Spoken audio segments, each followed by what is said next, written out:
for JSN. And it's a lot, right? That's a lot for a wide receiver. And now people are saying, well, George Pickens, George Pickens is going a long-term deal. They're not the same player. Productivity with JSN, route tree, commitment, EQ, reliability, A++++. George Pickens in all of those categories is, it depends. JSN is what I would call a what is proposition. I would call George Pickens a what if proposition. What if George Pickens doesn't get 8 targets? Will he get moody? Will he quit? Will he pout? I like what is. In the NFL draft, Mendoza, what is an elite quarterback, size, arm, aggressiveness? David Bailey, rush end. What is a plug-and-play defensive end? Carnell Tate, what is a number 1 receiver? Jeremiah Love. Fano, the tackle from Utah, what is an excellent number 1 in his class tackle? Arvell Reese is a what if. What if he goes to the Jets? He's projected to be a pass rusher, but the coaching staff can't figure it out.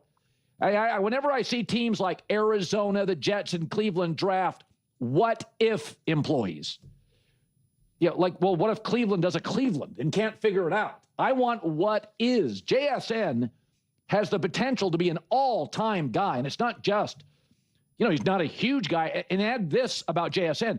Seattle leads late in games usually and is running the ball, and he's still more productive than Pickens.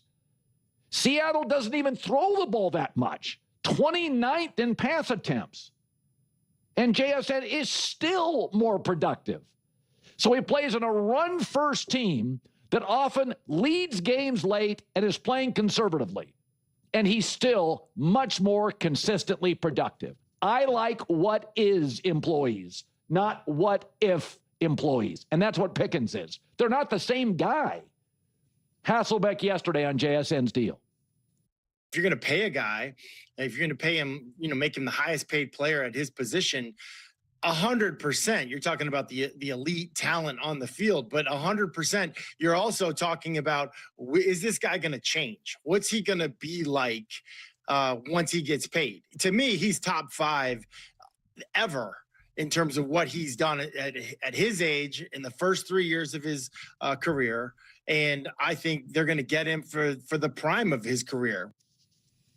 Yeah, to me, I don't care what JSN makes. Pickens is not in the same ballpark. Yeah, listen, there's a lot of truth here. I agree with the sentiment of what Colin is saying, because I'm on board with the idea that it's not just about production. I'm 1,000% on board with that. If they both had the exact same stats, identical numbers across the board, I fully believe that JSN still deserves more money than George Pickens. But that's not how Pickens is going to see it. That's not how any receiver is going to see it. No receiver in the league is going to look at it that way. Maybe one day the NFL and the players can evolve to understand that there are other factors at play beyond just what you put on the stat sheet. Part of me would love to see that cultural shift happen. But the other part of me is like, no, because it's more fun, more interesting, more dramatic when you have all these different personalities clashing. If everybody had the exact mentality I'd want them to have if I were a coach, owner, or GM, it would be a lot more boring. There'd be way less controversy, fewer random moments on and off the field. But this is the problem with the Dallas Cowboys and Jerry Jones. I was thinking about this before I started recording, still lying in bed half awake, just reflecting on how frustrating the Cowboys can be as a franchise. Because they've had so many great things over the years, great offensive lines, great running games, great receivers, great tight ends, great defenses, great coaches, great quarterbacks. They've had more than enough to do legitimate damage in the NFL. Truly. And yet, they haven't. Not making an NFC championship game in nearly 30 years is insane. Especially when you look at a team like the Washington Commanders, who were going nowhere fast, and in the blink of an eye they're in an NFC championship game. The Patriots were going nowhere. They had to fire their Hall of Fame coach, hired another guy who was a disaster, and in a blink, they're in the AFC championship game. The Broncos were going nowhere, Russell Wilson with that massive contract, buying the biggest house in Denver, all of it went nowhere, and then they're in the AFC Championship game. The Eagles have been dominant for the last decade or so. And yet the Cowboys, with all that juice, all that energy, can't figure it out. And it's little things like this that hold them back. On one side, Jerry sees the vision to scoop up George Pickens as a value play. A lot of people called it dumb. But on the field, it was incredibly successful. Now, if you want to keep Pickens, the price is going to go through the roof. I'm not saying he should get more than JSN or even equal to JSN. But regardless of Colin's point about personality and EQ, which is completely valid, it doesn't matter, because it's still raising the cost of keeping George Pickens. You can say, well, you could franchise tag him and do this or that. But are you trying to build a team that can win a Super Bowl over the next 2 or 3 years or not? What are you trying to do right now? Are you trying to build a legitimate, dominant roster? Because that's what it really takes. We keep pretending like you don't need everything. You need it all. You need the defense, the offensive line, the defensive line, the receivers, the tight end, the quarterback, the coach. You need it all. Look at what the Rams are doing. I made a whole video about that because everybody made fun of the Eagles for some of the moves they made, and I'm sure the Cowboys loved those videos. Yet the Rams are going after every receiver, every defender. They want it all. They've got an elite coach. And it's like, yeah, the Rams are trying to win a Super Bowl. So something like getting Pickens was really smart. Having him alongside CeeDee Lamb is great, with Dak, and so on. And this is where maybe you could have just gotten a contract done with Pickens before all this escalated. Before JSN's deal, had the foresight to know that market was going to move. Or take more of a risk and figure out that contract before Pickens had any leverage. Go to him and say, hey, we're going to offer you something in the low 30s, maybe 30-something million a year, maybe even under that depending on how you structure it. You're taking a slight risk, technically more risk than just letting him play out, but you get a discount. You either believe in the vision you had when you brought him in, or you don't. That's what other teams do. It's what the Eagles did with Devonta Smith. If they kept waiting, he would have gotten more and more expensive. It would have been harder to keep him and A.J. Brown and everyone else.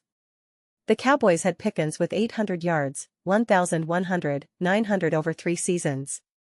When they got him, they could have extended him based on those 3 years, his behavior, all of it. They could have potentially gotten a steal, a huge discount.